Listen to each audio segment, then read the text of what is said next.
ये जो मेरी वीडियो है स्पेशली उन बच्चों के लिए है जिन्होंने अब की बार 10वीं के और 12वीं के एग्जाम दिए। ठीक है।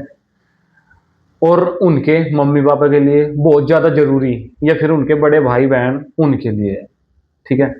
इसे बस ध्यान से सुने।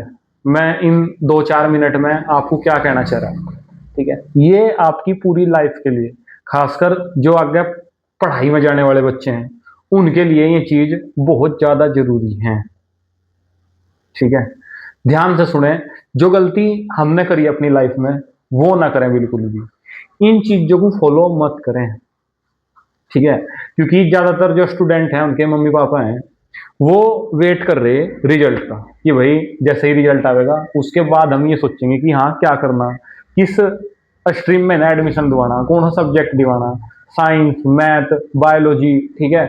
कौन से फील्ड में हम इन्हें आगे भेजेंगे, इसके लिए ज्यादातर लोग रिजल्ट की वेट कर रहे हैं।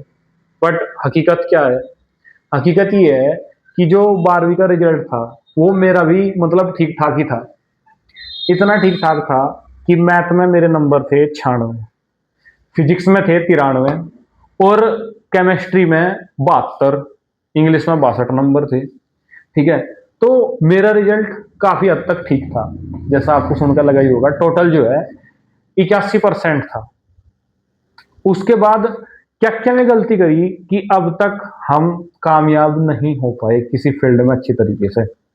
और ये गलती आपको अपने बच्चों के लिए, अपने भाई बहन के लिए या खुद के लिए करनी नहीं है। ठीक है। इन्हें दोहराने से अच्छा है कि इस वीडियो को पूरा देख लें, ध्यान से इस चीज पे फोकस करें कि हमें क्या क्या गलतियां नहीं करनी चाहिए। ठीक है। सबसे पहली गलती तो यह है कि बिना टारगेट के पढ़ाई। लाइफ में अगर आप पढ़ाई कर रहे तो उससे रिलेटेड आपका कोई टारगेट जरूर होना चाहिए। ठीक है। आप पहले ही ये सोच लें कि हाँ भाई हम क्यों पढ़ रहे हैं, क्यों जरूरी है पढ़ना। अगर आपको इस सवाल का जवाब मिले तभी पढ़ाई शुरू करें। ठीक है। और उसके बाद 11वीं में या 12वीं के बाद आप किस सब्जेक्ट को चूज करेंगे, यह इस चीज पर डिपेंड नहीं करना चाहिए कि आपके नंबर कितने हैं, बल्कि ये इस पर निर्भर करना चाहिए कि आपको बाद में क्या करना है। ठीक है। 2 साल बाद कोर्स पूरा हो जाएगा जब, तो आप क्या करोगे आपने जो सब्जेक्ट लिया उसे लेकर, इस चीज पे। और जो मेन पॉइंट है कि हाँ ये मेरा टारगेट फिक्स है, मैं इसके लिए कर रहा। जब आपको ये पूरी तरीके से क्लियर हो जा तब आप किसी सब्जेक्ट में एडमिशन लें या अपने बच्चों का एडमिशन उसमें करवाएं। ठीक है। बहुत सारे बच्चे, उनके माँ बाप बच्चों का जो एडमिशन है ना वो सबसे पहले तो रिजल्ट देख के करवाएंगे कि हाँ भाई इनके मैथ में ठीक ठाक नंबर हैं तो इन्हें मैथ से कर लेनी चाहिए, मैथ में कम है तो बायो ले लें, और ज्यादा कम नंबर हैं तो कॉमर्स, और कम है तो आर्ट ले लें। इस तरीके से सब्जेक्ट को चूज ना करें। ना ही इस चीज पे डिपेंड होने चाहिए कि भाई हमारे दोस्त ये स्ट्रीम ले रहे, वो इस सब्जेक्ट से आगे पढ़ाई करना चाह रहे, हम भी उसी सब्जेक्ट से करें। नहीं, अपनी चॉइस देखें, अपनी स्थिति देखें और उसके अनुसार एक परफेक्ट सब्जेक्ट के साथ स्टडी करें आगे, अपना टारगेट फिक्स करके। नहीं तो 12वीं में आए बेहतर नंबर भी बेकार हो जाएंगे अगर आपने गलत चीजें चुन ली किसी और कारण से। ठीक है। अपने अच्छे नंबरों को देख के अगर आपने कोई ऐसा फील्ड चुन लिया जिसमें आपको आगे जाने का अगला रास्ता नहीं पता, तो यो आपकी पढ़ी पढ़ाई जो मेहनत है, करी कराई जो मेहनत है, वो ना पढ़ने से भी ज्यादा बेकार होगी।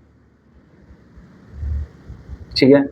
आपको किस फील्ड में जाना, मास्टर बनना, टीचर, इंजीनियर, डॉक्टर, या फिर जो है आपको सिविल सर्विस में जाना, या फिर आपको डिफेंस में जाना। ठीक है। आर्मी में ऑफिसर, जो भी कुछ आपको बनना, एयरफोर्स, नेवी में जाना, क्या करना, इस चीज को पहले ध्यान से डिसाइड कर लें। जो मेन टारगेट है आपका उसे देख लें पहले एडमिशन लेने से। किसी और चीज के ऊपर डिपेंड ना रहे कि रिजल्ट कैसा आएगा या फिर दोस्त क्या करेंगे, ये वहां जा रहा तो मैं भी वहीं चले जाऊं, मैं उस स्कूल में एडमिशन ले रहा तो मेरे जो दोस्त हैं आसपास के उन्होंने मैंने लिया कि हाँ वहां एडमिशन लेंगे। ऐसा ना करें। ठीक है।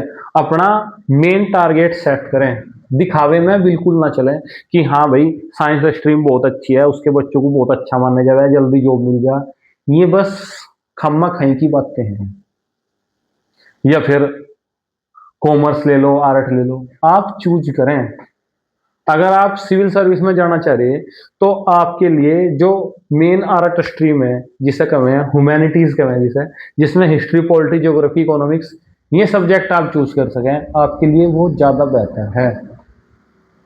अगर आप इंजीनियर बनना चाह रहे हैं तो आपके लिए मैथ बहुत जरूरी है। डॉक्टर बनना चाह रहे हैं तो बायोलॉजी बहुत जरूरी है।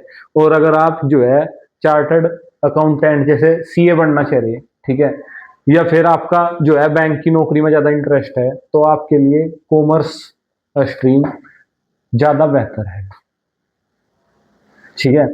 अपना फाइनल टारगेट, जैसा आप डिफेंस में जाना चाह रहे हैं, ठीक है, तो आप मैथ, फिजिक्स, केमिस्ट्री, इन चीजों में आपकी पकड़ ज्यादा होनी चाहिए एनडीए सीडीएस के लिए। तो इस चीज से, और रिजल्ट की वेट ना करें, इस टाइम को बेकार ना करें। ठीक है। अगर आप कितने भी अच्छे पढ़े हुए हो, जैसे हमने करा कि हाँ भाई 12वीं के रिजल्ट में 81% आ गए, मैथ में 96 आ गए, फिजिक्स में 93 है, बहुत बढ़िया, अब हमें कुछ करने की जरूरत ही नहीं है। ठीक है। छुट्टियों के जो 2-3 महीने हैं, जब तक एडमिशन नहीं होता, आराम से मजे में इधर उधर घूमते हुए, खेलते कूदते हुए बिता दिए। कोई टारगेट सेट नहीं करा, ऐसे ऐसे ही मजे मजे में फॉर्म भर लिया और उसका पेपर देने चले गए, न सीरियस होकर चीजों की तैयारी करी। जब तक ये चीज समझ में आई तब तक वो एज ही निकल चुकी थी तैयारी की। ठीक है।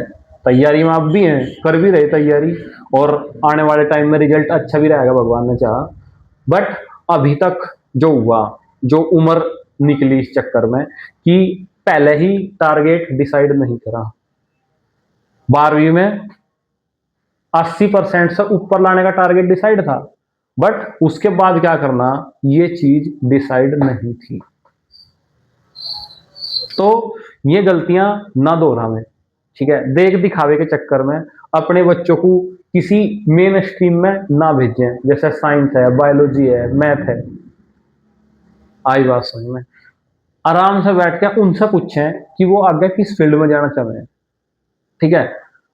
अगर आपको दिख रहा कि उनमें कैपेबिलिटी है या उनकी इच्छा है, ठीक है, एक्टर, डांसर, ठीक है, कंटेंट क्रिएटर, यूट्यूब पे, इंस्टा पे, फेसबुक पे, कहीं पे भी, ठीक है, उन्हें सपोर्ट करें। किसी खेल में जाना चाहें तो उन्हें सपोर्ट करें। ठीक है।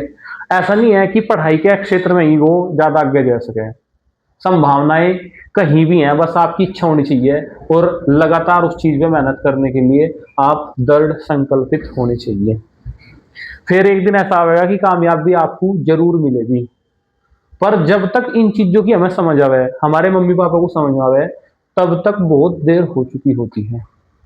इसलिए ये वीडियो आपके लिए, आपके मम्मी पापा के लिए, आपके बड़े भाई बड़ी बहन के लिए बहुत ज्यादा जरूरी है। ठीक है। इस टाइम को बेकार ना करके, जो छुट्टियों का टाइम है, ठीक है, या रिजल्ट तक वेट ना करके, आप ये देखें कि आपको आगे लाइफ में क्या करना, कहाँ तक पहुंचना, क्या बढ़ना, कितनी सैलरी इनफ होगी कि हाँ भाई ठीक है, इतने में हम आराम से अपना गुजारा चला लेंगे।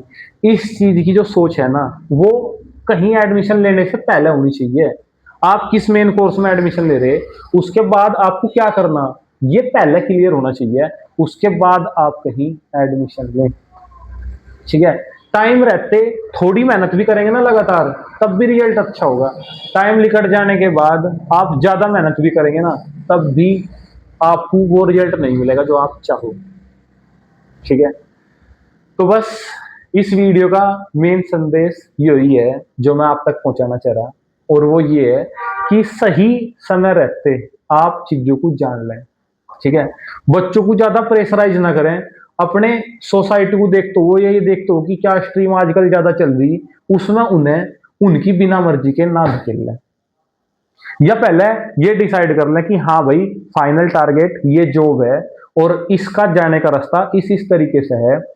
ये चीज अपने माइंड में बिल्कुल क्लियर कर लें। ठीक है। इससे संबंधित आपको कोई भी डाउट हो, ठीक है, आपको आगे क्या करना चाहिए, क्या नहीं करना चाहिए, आप वीडियो में क्वेश्चन छोड़ दें। ठीक है। मेरे नंबर पे कॉल कर लें, या मुझे यहाँ पे है क्या पर्सनली सेंटर पे, यहाँ नियर एसआईटी डिग्री कॉलेज के पास हमारा सेंटर है, फ्यूचर ट्रैक।